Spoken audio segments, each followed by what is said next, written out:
bang pinakamagandang surgery para pantanggal ng peklat? Bigla ko na itanong habang inaayos ang buhok para matakpan kahit konti yung napuruhang bahagi. Ewan, hindi naman ako beauty conscious. Wala talaga ako mapapala sa lalaking ito. Kailan mo pala balak sabihin yun tungkol sa inyo ni Tito Eros?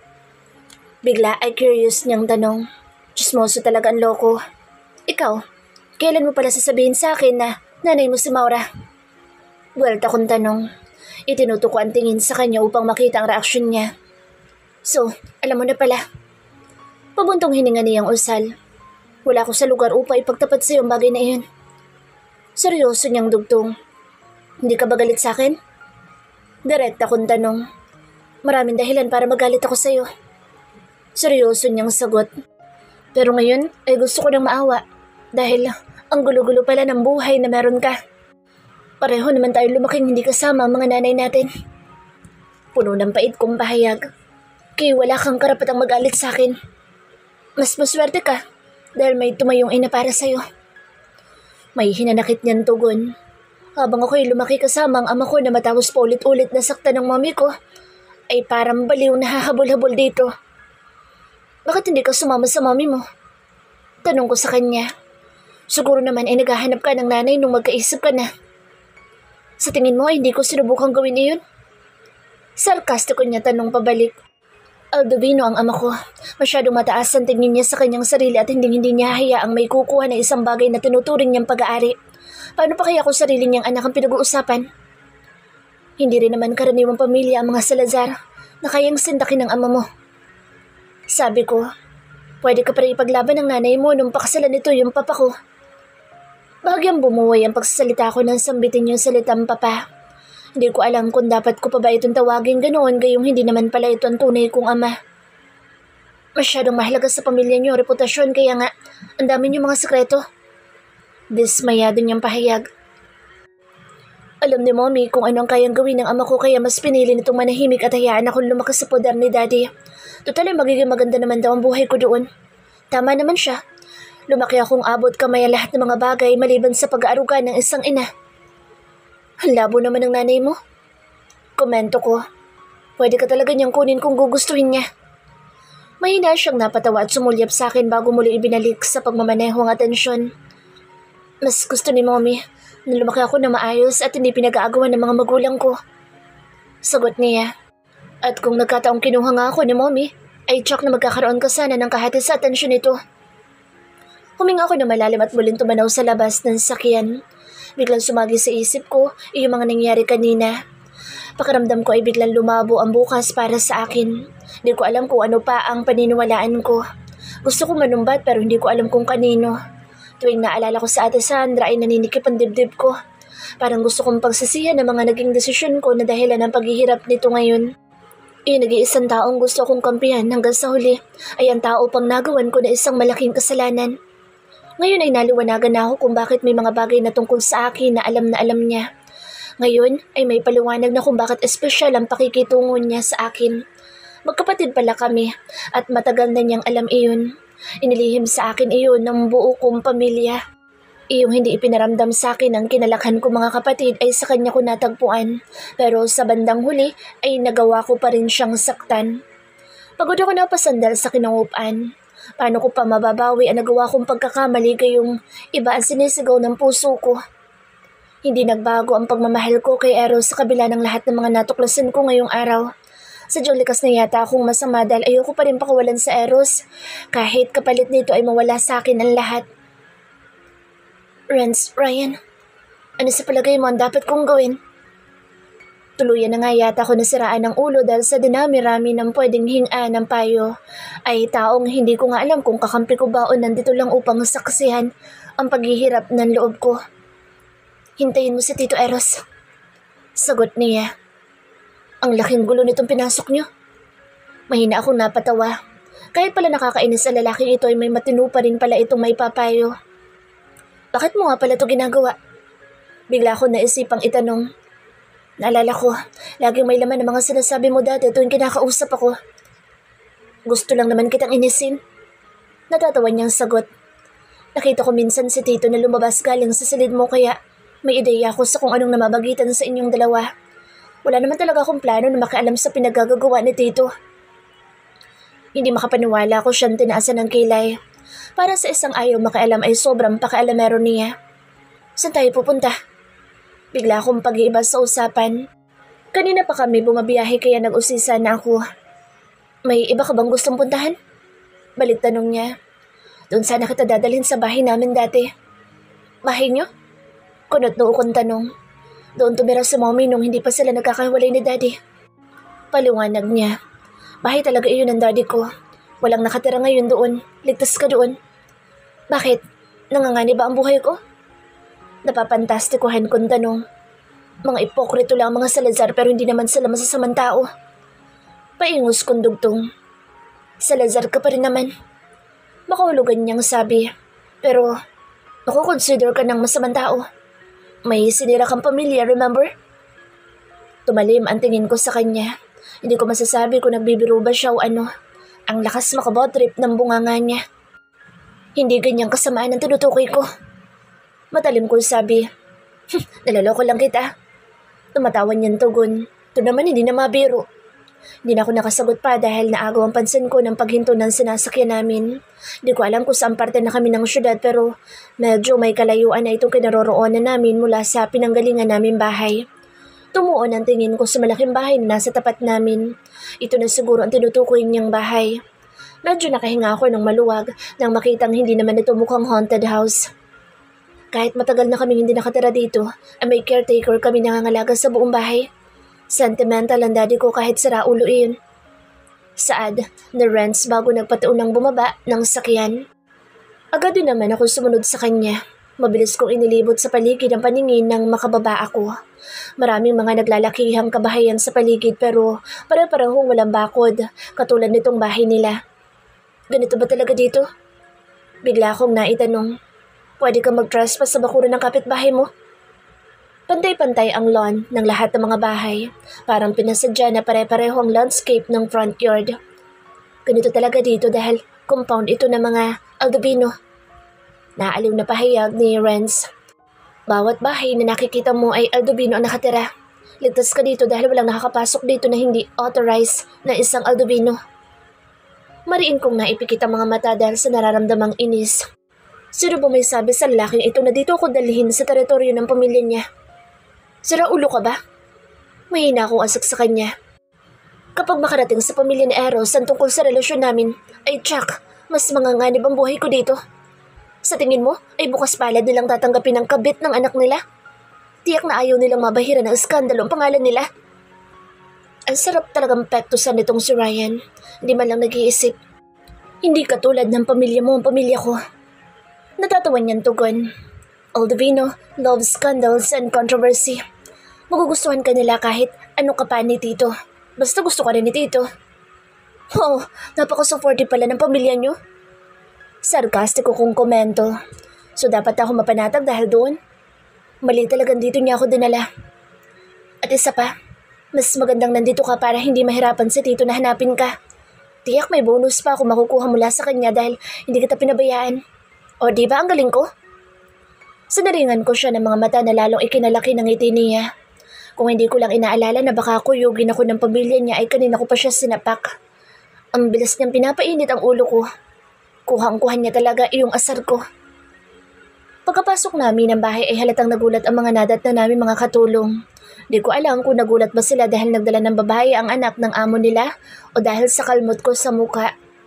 Napapansin ko na habang ipinapakilala ako ni Ren sa mga ito bilang kaibigan ay napapadako sa kalmot ko sa pisngi ang kanilang mga tingin. Parang gusto ko na tuloy madaliin si Renz na tapusin na ang pakikipag-usap sa mga ito.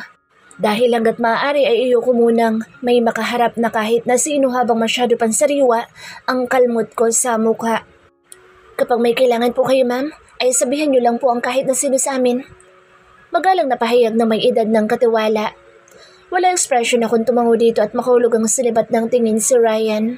Mabuti na lang at nakaintindi agad siya at nagpa siyang ihatid na ako sa magiging silid ko habang nandito ako sa bahay nila. Bakit hindi ka dito tumira? May sariling bahay naman pala kayo. Tanong ko habang nakasunod sa kanya. Bahay ito ni Daddy. Aniya, at mas gusto ko doon sa bahay ni Tito Eros. Dahil ba iniisip mo na dadalaw palagi doon yung nanay mo dahil nandoon ako?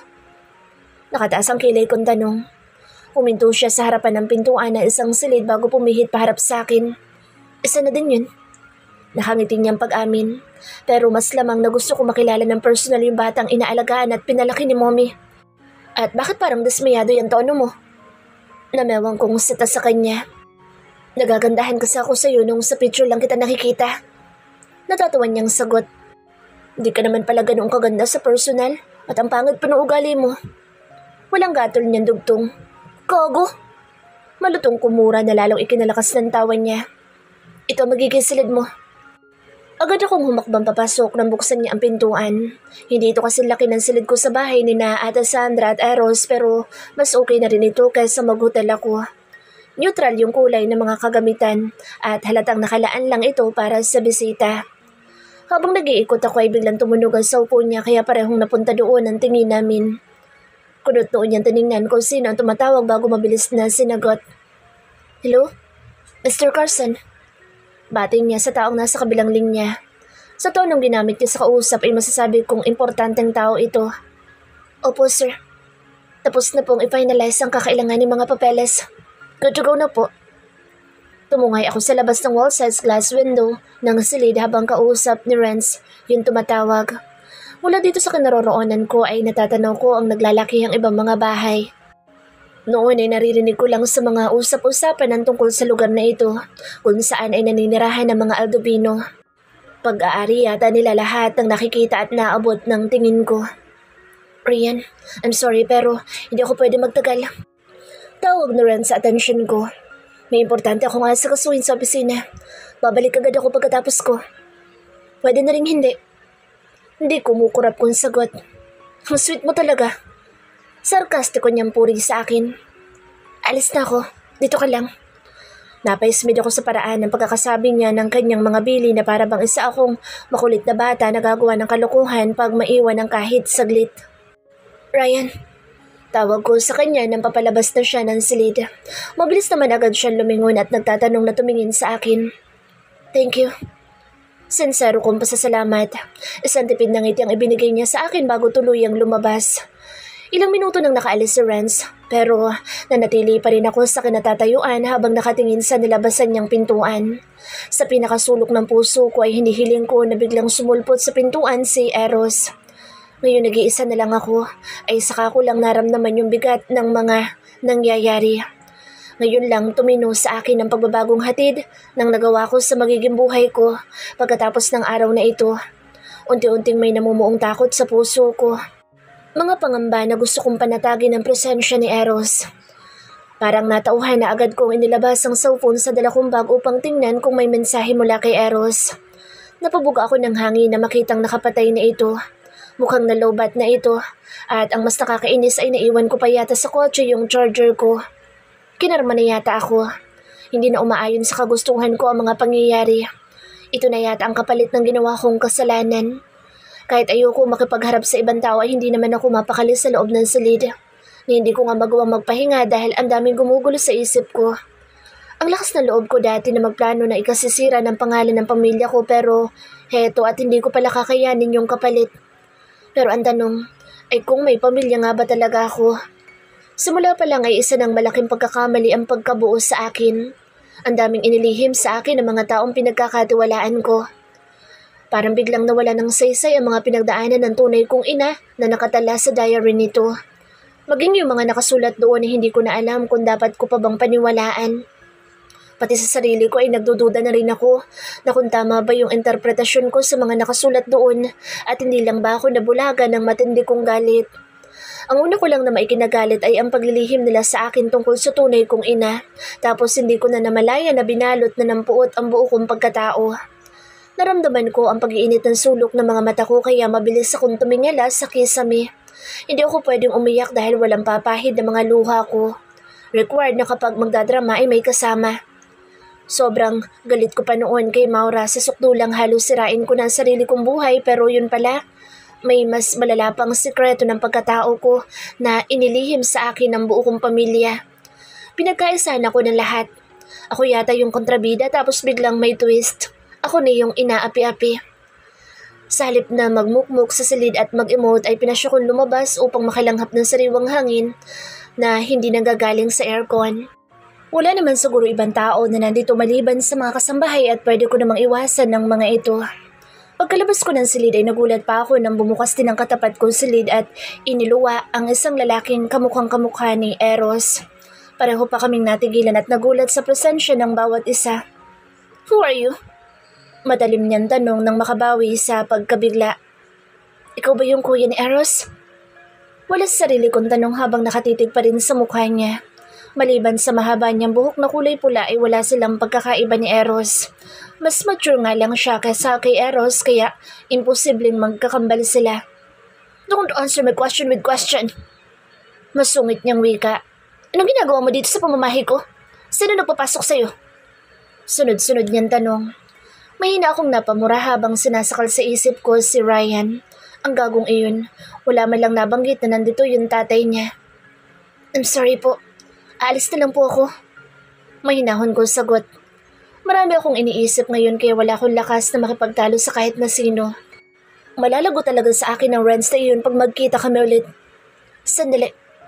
Pigil niya sa akmang pagpasok ko pabalik sa pinanggalingan silid. "Kukunin ko lang po yung mga gamit ko at aalis na ako." Paliwanag ko. Parehong-pareho sila ni Eros kapag nagsusungit at ang kaibahan lang ay hindi ko nararamdaman sa kanya yung nararamdaman ko tuwing kaharap ko yung kapatid niya. "Sino nagdala sa'yo dito?" Mariin niyang tanong. "Yung gagong anak niyo po." Pero syempre hindi ko yun pwedeng isagot sa kanya. "Si Ryan po." Napapansin ko na kanina pa ako po nang po. Bigla ako naging magalang sa harapan nitong tatay ng gagong Ryan na iyon. "He's here?" Gulat niyang bulalas. "Kanina po, umalis na siya." "At bakit kanya dinala dito?" Matalim niyang tanong ulit. Puno ng pagdududa niya akong pinasadahan ng tingin. "Binuntis ka ba niya?" Pasik niyang tanong ulit kahit hindi ko pa nasasagot yung una. "Kabit ako ng kapatid mo. Okay na?" Napupuno ko ng sagot. May hangganan din iyong pagiging magalang ko. "What?" Dumadagundong ang boss niyang tanong. "Sino kapatid? Sa Eros?" "Hindi ko alam kung ilan kayo magkakapatid pero oo. Kabit ako ni Eros. O pwede rin Karida, Mistress, Kulasisi, o ano pang pwedeng itawag sa katulad ko." Mataray kong pahayag. My God! Hindi makapaniwala niyang bulalas habang patdang nakatingin sa akin. Pero nang makabawi ay sunod-sunod na murang agad na pinakawalan nito habang nagpalakad-lakad sa harapan ko. Buong akala ko'y matinong gagong iyon.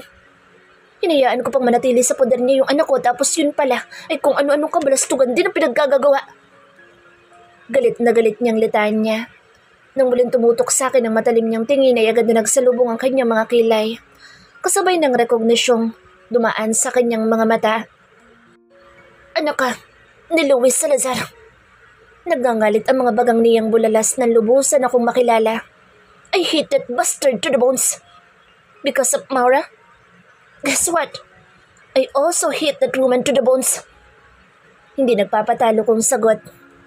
May sasabihin pa sana siya pero pareho kaming nakarinig ng komosyon sa baba at bago pa kami makahumay isang katulong ang nagmamadaling lumapit sa direksyon namin. "Sir, nasa baba po si Madam." Kinakabahan itong pagbabalita. "Bakit niyo pinapasok?" Nakukonsumin niyang tanong sa kawalan. Wala na ba akong karapatan sa sarili kong pamamahay? Kung sino-sino lang walang permisong pumapasok. Bakit kailangan ko pa ng permiso sa mamamahay na sarili kong anak? Matalim na sabat na isang boses. Mabilis ang ginawang pagtalilis, paalis ng katulong at gustuhin ko man sumunod dito, ay hindi ko magawa dahil mabilis na tumuon sa akin ang matiim na titig ng bagong dating na ginang. Lihim ako napamura na makita ko ang mahabang samurai na nakakabit sa bewang nito. Ito yata ang nanay nila na minsang naikwento sa akin ni Eros na mahilig sa samurai. Sana naman ay part lang ng fashion accessories niya ang samurai at hindi niya talaga ito ginagamit. "Ikaw ba ang kabit ni Eros?" Diretsahan itong tanong sa akin. "Wala naman siguro ibang babae na dalal dito si Renz, kundi ikaw lang." Kahit matanda na ay litaw na litaw ang ganda nito at kasungitan ng mukha. Mas nakaka-intimidate nga lang ang dala nitong samurai. Maliban sa hugis ng mga labi ay wala nang namana mula dito si Eros. Ang dami ko na yatang nakaharap na pamilya ngayon ni Eros. Mas okay sana kung nandito siya at baka biglang humulagpos ang pinipigilan kong pagkamaldita ay tagain na lang ako nitong nanay niya. Maganda ka. Komento nito habang iniikutan ako. Pakiramdam ko ay isa akong paninda na sinusuri ng customer. Matagal na ba kayo ng anak ko? Mataray nitong tanong matapos suminto sa mismong harapan ko. Pasimple akong umatras upang magkaroon ng distansya sa pagitan namin pero umakbang din ito palapit at binigyan ako ng nagbabantang ngiti. Wala sa sarili, tuloy ako napasulyap sa samurai nito. Sagutin mo ako. Mahinahon itong wika, taliwas sa matalim na tingin. Matagal na ba kayo ng anak ko? Ulit pa nito sa naunang tanong. Bago pa lang po. Sagot ko habang pilit na hindi nagpapatinag sa maotoridad nitong presensya. Saglit niya akong pinakatitigan bago pumilantik ang kanyang mga daliri at umatras ng ilang hakbang mula sa akin. Parang bigla ako nakahinga ng maluwag dahil sa ginawa nito. Hindi ugali ng anak ko ang gumawa ng mga bagay nang hindi pinag-iisipan kahit gaano pa kaganda yung tukso. Pasaring nito. Biglang umasa ang mukha nito nang mahagip ang ama ni Renz na walang imik na nakatayo sa isang tabi. Kung ikaw pa iyon, ay hindi na ako magtataka. Prangka nitong sabi habang nakatingin sa ama ni Renz. Mom! Nayayamot na usal nito. Bakit mo kayo nandito? At bakit parang ayaw mo ko dito? Galit nitong tanong. Romano, kahit matigas na yung buto mo ay nanay mo pa rin ako. Romano pala ang pangalan nitong tatay na Renz. Bagay sa pang-ermitanyo niyang buhok. Araw-araw niyo ipinapaalala sa akin niyan kahit na nung nasa ibang bansa pa ako. Nayayamot na tugon ni Romano. Dahil parang lagi mong nakakalimutan. Nito bago muling bumaling sa akin. At ikaw? Napatuwid ako ng tayo na sa akin naman tumuo ng matiim nitong titig. Sinong may gawa sa'yo niyan? Tukoy niya sa kalmot ko sa pisngi. Kailangan iyang magamot bago ma-infection. Agad ito naglabas ng cellphone at may tinawagan. Dr. Kiara, kailangan ka namin ngayon dito sa bahay ni Romano. Sabi nito sa kausap. It's an emergency. Hindi, buhay pa si Romano. Masamang damo ito kaya matagal pa itong kukunin ni Lord. Nayayamot na napaungo lang si Romano bilang protesta sa pinagsasasabi ng ina. Pero nang sibatin siya ng masamang tingin nito ay agad ding tumikom ang bibig niya. Ang laking tao pero takot naman pala sa nanay. Pero sino nga bang hindi kung may sukbit-sukbit na samurai ang nasabing nanay? Akala ko'y tapos na ito nang matapos kausapin ng tinawagan doktor pero muli itong tumipa ng numero sa hawak na cellphone. Attorney Vian? Hello? Magilaw nitong bati sa sinumang nasa kabilang linya. Hindi ito tungkol sa kaso o sinampa ko laban sa asawa ko. Ibang bagay ito. Napakurap-kurap ako dahil sa sinabi nito sa kausap. Normal lang ba na sampahan ng kaso yung asawa? Wala naman lumabas na balita na hiwalay na ang mga ito. May iba pa akong pakakasuhan sa'yo. Anito matapos makinig sa anumang sinabi ng kausap. Pwede bang kasuhan ng attempted murder yung nangalmot? Napasulyap ako kay Romano dahil sa pinagsasasabi ng ina nito. Inaasahan kong aawatin niya ang sariling ina lalo na't pakiramdam ko ay meron akong kinalaman sa pinagsasasabi nito sa kausap na abogado. Pero wala akong nakuhang reaksyon mula sa masungit na si Romano. Hindi. Umiiling-iling na kontra ng ginang sa taong nasa kabilang linya. Gusto ko ay attempted murder talaga.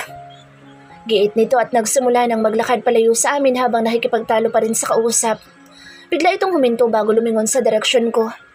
Hintayin mo yun, doktor. Bili nito sa akin at iniwanan pa ako ng naninitang tingin bago tuluyang umalis. Napambuga ako ng hangin at hindi ko alam na kanina ko pa pala pinipigilan. At ang nakakatawa ay sabay pa kami ni Romano. Bigla kami nagkatinginan bago parang nagkakaintindihang sabay na nagtawanan. Agad din ako napatigil nang marinig ang totoong tuwa sa boses ko. At pati sa loob ko ay ramdam ko ito. Bigla ay ang gaan ng pakiramdam ko. Nang mapansing tumigil na ako ay agad din pumorma lang anyo ni Romano at bumalik ang kasungitan sa muka. So, pwede na ba akong hindi umalis? Paghingi ko ng permiso sa kanya para naman hindi na siya patuloy na mag-aalboruto. May magagawa pa ba ako? Pabalang niyang tanong pabalik sa akin. Nakita mo ba yung bitbit na samurai ni Mommy? Hindi yun, pan-display lang. Tila ay nananakot niyang dagdag. Isang salita mo lang na hindi niya magugustuhan ay tsak na may kalalagyan ka. Dugtong pa niya. Wala sa sarili ako napalunok. Pakiramdam ko ay biglang tumakas ang lahat ng kulay ko sa mukha. Takot ka naman pala kay Mommy tapos pumatol ka pa kay Eros. Nanguyam niyang wika. Malay ko bang member ng Samurai Army ang mami niyo? Nagtatapang-tapangan kong sagot. Huwag naman sana puro ganda. Dapat ay research din. Bubulong-bulong niyang sabi pero malinaw ko namang narinig. Anak ka nga ni Luis Salazar. Pareho kayo mga agaw. Excuse me? Naka-ismid kong angal. Wala namang maagaw kung ayaw magpaagaw. Hindi nagpapatalo kong dugtong. Inangilan lang ako nito at sinamaan ng tingin bago padabog na bumalik sa silid nito. Naiwan akong hindi alam ang susunod kong gagawin. Na hindi ko nga maihakbang ang mga paa ko pabalik sa sarili kong silid. Hindi ko rin alam kung saan ko hihintayin yung doktor na nabanggit ng mommy ni Eros at kung kailan ito darating.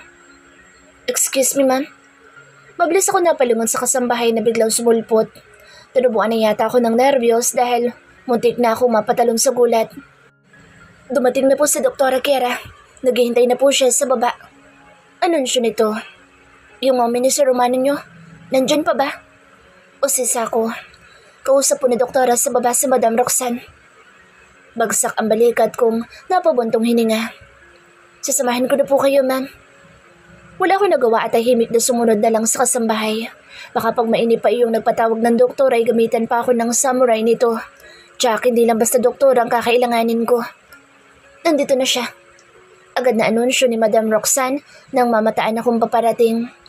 May kausap pa rin ito sa cellphone. Yung tinutukoy na Doktora Kiera na siguro iyong kasama nitong nakaupo sa mahabang sofa. Agad na tumayo iyong doktor at nakangiting naglahad ng kamay sa akin. Hello, ang Doktora Kiera Fernandez. Pakilala nito. Agad kong tinanggap ang nakalahad nitong kamay at sinuklian ng tipid ng ngiti ang magilo nitong pagkakangiti. Rian. Tugon ko. Kiera, kuwan mo ng medical certificate iyan. Singit ni Madam Roxanne. Kakasuhan namin ng attempted murder ang may gawa niyan. Tanging ngiti ang naging tugon ng doktora. Mukhang sanay na ito sa exaggeration ang kausap. Ilang sandali pa ay nililinis na niya ang sugat ko at nilapatan na ng gamot. Sa buong durasyon ng proseso ay matamang nanonood si Madam Roxanne at maya't maya ito nagbibigay ng komento habang nasa kabilang linya pa rin ng hawak na cellphone yung kausap na abogado. Hindi ko mawari kung gaano kalaki ang natatanggap na bayad ng abogado upang magkaroon ng mahabang pasensya sa pakikipag-usap dito. Hindi ba kailangan ng surgery para hindi magkapeklat? Tanong ni Madam Roxanne matapos malagyan ng gauze ang sugat ko. Hindi na po kailangan, madam. Magalang na tugon ng doktor. Epektibo po ang ibibigay kong ointment. Mayroon din po akong ibibigay na cream para masigurong hindi talaga magpepeklat. Dagdag paliwanag nito. Tumangutango si Madam Roxanne at muli pang sinipat ang pagkakabondage ng sugat ko. Ibinaba na rin nito ang hawak na cellphone katabi ng samurai nitong nasa center table. Iyong medical certificate, Kiera, ihanda mo na. Baling ulit dito sa doktor. May ipakukulong tayo. Yes po, madam. Maang ako napatingin sa doktora dahil sa mabilis nitong pagsang-ayon. Nang mapansin nitong nakatingin ako ay kinindatan ako nito bago muling seryosong bumaling sa kausap. Sino na naman ang kawawang napagdiskitahan mo, Roxanne? Bigla ay pahinamad ng singit na isang boses mula sa bukana ng pintuan. Napakurap-kurap pa ako nang tuluyan ko itong mabistahan. Para itong matandang version na magkapatid na Eros at Romano. Hindi maikakaila na ito ang ama ng dalawa. Ito ang unang beses na personal kumakadaupang palad ang kilalang business tycoon ng bansa na si Nero Aldovino. Anong kawawa? Eksairadang bulalas ng ginang sa tanong ng mister nito. Alam mo bang mas kawawa itong girlfriend ng anak mo? Tingnan mo mukha. Nagkasugat. Kapag iyan nagkapeklat ay tiyak hindi magandang tingnan. Lihim ako napanguwi nang tumuon sa akin ang abuhing mata ng bagong dating. Masyado talagang eksairada itong ina ni Eros. Kasasabi lang kanina ng doktor na hindi nga ito magpepeklat pero mukhang hindi naman ito nakikinig. Hindi ko alam na may girlfriend na pala si Romano. Komento ng bagong dating. Ano ka ba, Nero? Hindi yung girlfriend ni Romano, kundi ay ni Eros. Pagtatama ni Madam Roxanne. At kailan pa pwede magkaroon ng girlfriend na lalaki may asawa na? Pinagtataasan mo ba ako ng boses, Nero? May pagbabantang tanong ni Madam Roxanne sa asawa. Baka gusto mong madagdagan yung kaso mo. Makukonsider na iyan na violence against woman. Parang napapagod na napasuklay sa medyo maputi na nitong buhok ang ama ni Eros habang naiiling na napatingin sa asawa. Nagtatanong lang ako. May hinahon na ito na muli magsalita. Lumapit ito sa mataray na asawa at ginawaran ng masuyong halik ang noon nito. Parang may kumirot sa puso ko habang pinagmamasta na mag-asawa. Pilit na nilalambing ng lalaki ang nagsusungit na misis.